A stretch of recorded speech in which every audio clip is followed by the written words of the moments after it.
Hi, Karen Curry Parker here with your weekly Human Design Evolution Report. The last couple of weeks we've been in a really nice, dreamy kind of a quality energy. In the creative cycles, and there are 4 creative cycles in the Human Design year, in the creative cycles of being human, there's always this momentum that's kind of 2 steps forward, 1 step back. Remember, that's still 1 step forward, but it's 2 steps forward, 1 step back. That 1 step back, which is kind of what we've been doing the last couple of weeks, is all about looking at what you're creating, evaluating it, feeling into it, getting your mindset clear, looking at where perhaps you want to be tweaking or changing or shifting what you're doing so that you can make it even better, even more masterful. This is where we've been the last couple of weeks.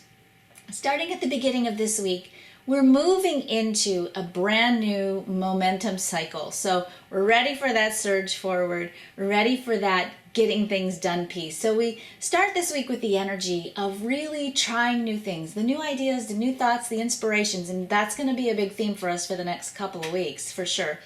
New ideas, new thoughts, new inspirations. This is the week where you've probably started kind of putting them into action, experimenting with them a little bit, pushing the edges of the envelope of your own experience and your own creativity. And so that nice juicy momentum kind of gives us a jump start into this cycle of expansion that we're entering into. Before it gets too hot and heavy, and it'll keep picking up starting, it's already picked up, but it'll continue with its speed and acceleration and juiciness.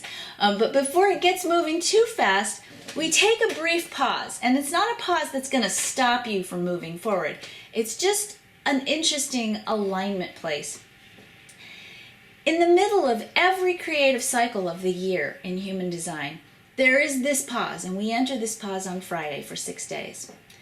This pause causes us to stop and evaluate what we're doing, whether it's taking things apart or reconstructing things or building new things. We're invited to step into this pause in our creative cycle and make sure that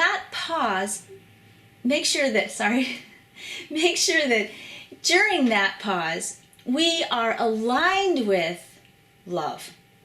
We are aligned with spirit.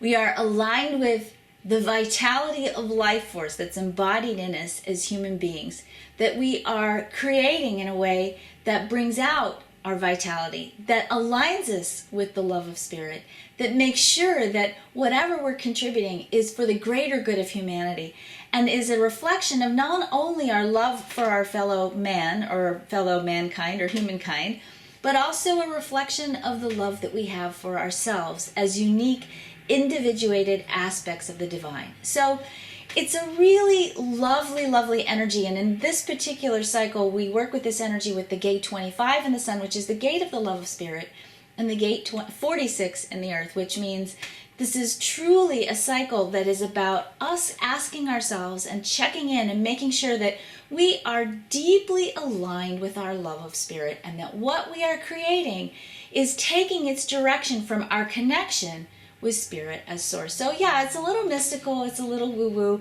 It's also really grounded. That 46 energy that's in the earth, which is grounding us this week, is also the energy of embodiment. So it's really a nice opportunity to look at, is your physical life, your body, your environment, everything that constitutes the physical manifestation of your spirit and form, is it in alignment with love?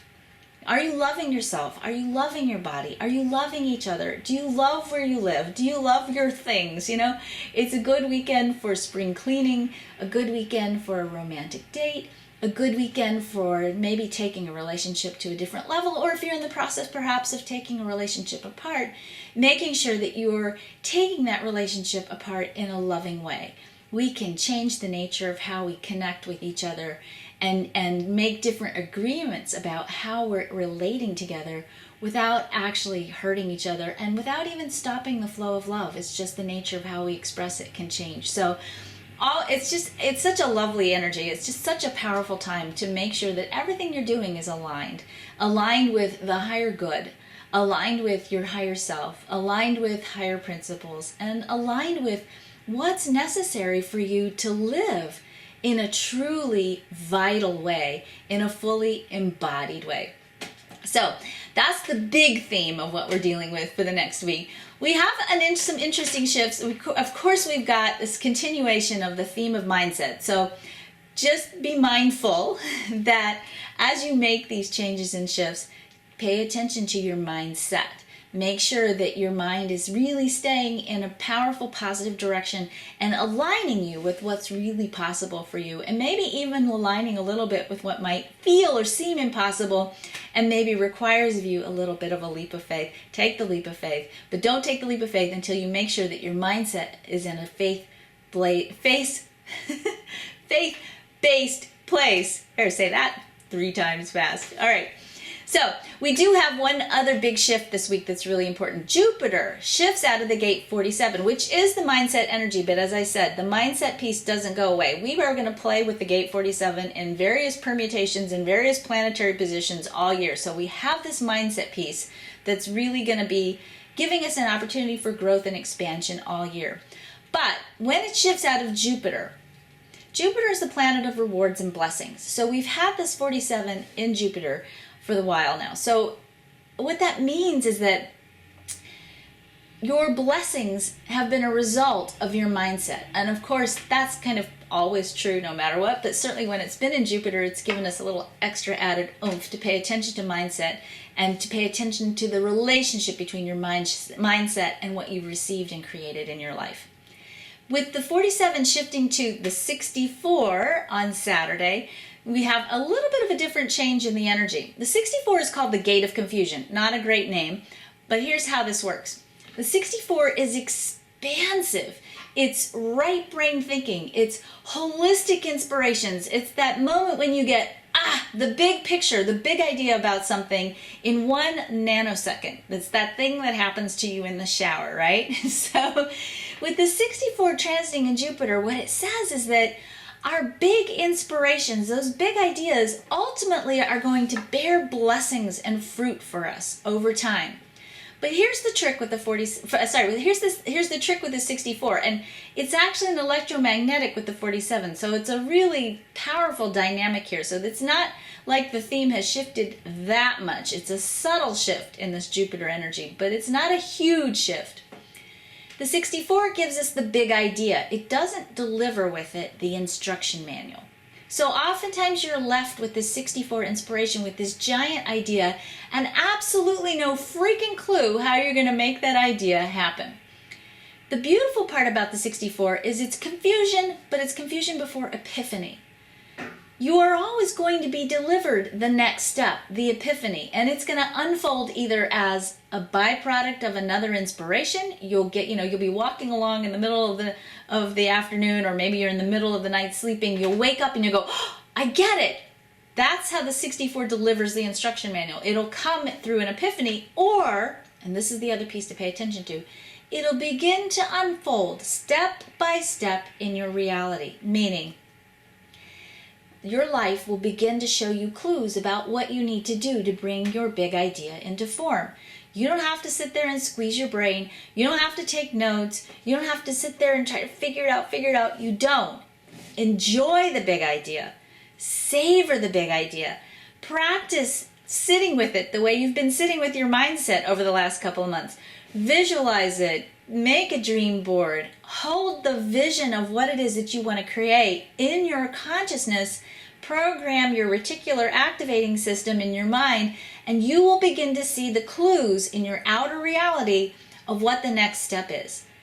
This is really, really important, because if you don't wait, if you don't trust, if you don't know that the epiphany is coming, if you don't allow the unfolding, and you go on a desperate search, a desperate quest to figure out how to make this happen, you'll only end up feeling defeated or frustrated because you couldn't figure out how to bring this forth into form. If you've been given the inspiration, you're a steward for that inspiration. You'll be given everything else you need to make it happen if you trust the process. All right? I'm going to say that again because it's so important. You'll be given everything you need to make your idea happen when you trust the process. So don't let the 64 be confusing. Let it be inspiring. Let those new ideas pop into your awareness. Stay with those epiphanies. Nurture them. Be a steward for those inspirations, let them unfold, and then take the actions that are required step by step as the clues show up in your outer reality. Don't panic, don't go crazy. Just wait and be calm and tend to your mindset and know that this is a really powerful energy that'll give you a whole lot of blessings and rewards as these inspirations begin to unfold. It's a powerful, beautiful energy as long as you don't get all, well, let's just put it this way. The gate 64 is sometimes considered to be one of the gates of madness. Don't let it drive you mad, all right? So, this week, be inspired, realign with love, take care of your bodies. Good week to clean out your closet, good week to go on a hot date, good week to profess your love for someone who is near and dear to you, a good week to make sure that everything you're doing is aligned with spirit. Take some time, meditate, stay connected, and have a wonderful, wonderful week.